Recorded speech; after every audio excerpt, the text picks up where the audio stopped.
முன்னாடி வந்து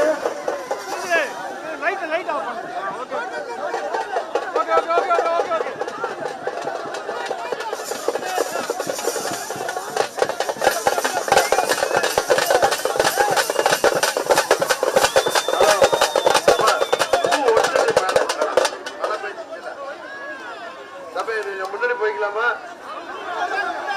கொஞ்சம் முன்னாடி போ. அங்க கூப்பிடுறேன். அப்படியே லைட் உடைஞ்சிடும். போதும் போதும் போதுமா? அடாது மழை பொழிந்தால நாங்க விடாது வந்திருப்போம் சொல்லி தேவதானப்பட்டியில வருகை புரிந்திருக்கின்ற அன்பு சகோதர சகோதரிகளை நான் இவர்கிட்ட ஓ ராமசாமி